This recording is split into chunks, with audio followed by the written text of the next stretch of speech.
This week on In Post, the power of presets and how they can jumpstart your post-processing.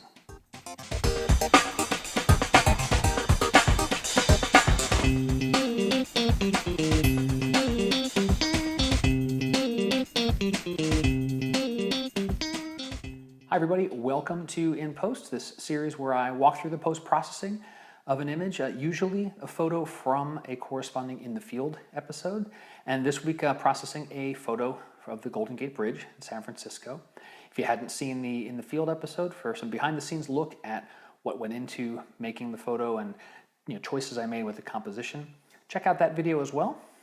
But this week I want to talk about presets, and I've covered that on this show before, and it was eminently useful in the processing of this photo as well. I think I probably spent 4 to 5 minutes tops getting this photo to a state I was really happy with. And a key to that was using presets for your post-processing. So let's just dive right in. We'll get over into Lightroom, start there, and finish things up in the OnOne photo suite. This is the shot straight out of the camera. And so you can see there's quite a bit of a bluish cast over the entire scene. And a little bit of cleanup work that needs to happen in these corners. I'll already do that in the photo suite. But there's some basic adjustments that need to be handled here in Lightroom. And so first, lens corrections and white balance. And that already took care of the bluish cast, warmed things up a bit, and corrected some of the bowing that was there. And this is one of the areas that I don't use presets a lot in Lightroom because I'm mainly doing everything here in the basic panel, and most of the time I'm adjusting these by hand. There's room for improvement, I'm sure. So we're going to get to the presets in just a minute. That'll be in the suite for doing the final stylization. Next is tone. So you can see I brought the exposure up just a little bit. Certainly increased contrast. I want these seaweeds and rocks to pop more. Reined in the highlights some to bring in a little more detail in the sky, but not a lot. I don't want this to be the main focus of the image. This is the focus, and the bridge sets context. Adjusted white and black point. And then lastly, dealt with some presence, so it did increase clarity. Let me bring that snapshot in. Okay. You can see that quite popped the rocks here a bit and added some vibrance. I am going to go black and white, I think, with this photo.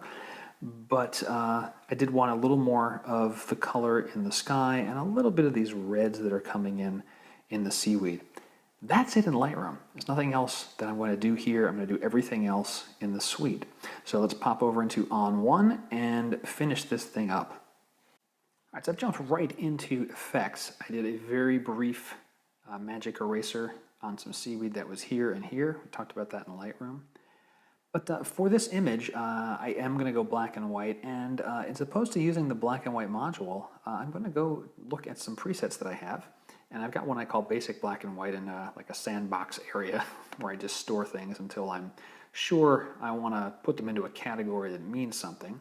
So I'm just clicking on that, and immediately I really like what I have. This was a nice, it's a nice surprise when you get a preset that works really well for a particular photo. I think the only thing that I want to do is just darken the sky a little bit. These back hills are a little bit washed out. And so I'm going to introduce an additional effect, or filter I should say, right between contrast before going to black and white.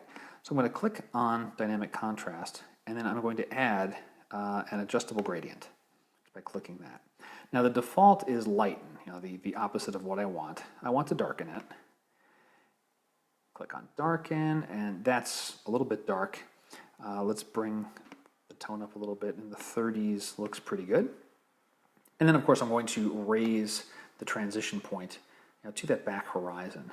And that right there is looking pretty good. Maybe tone the feather down a little bit, get a little more darkness into those hills there.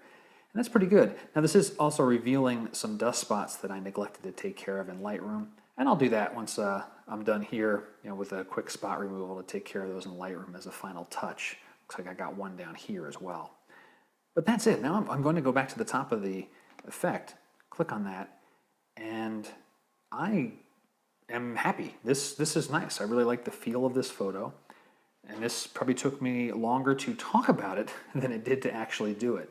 And so that's the wonderful thing about presets. You can quickly get a look, fine tune it like we did here with the adjustable gradient, and yeah, then you're good to go. So I'm going to apply this and be done.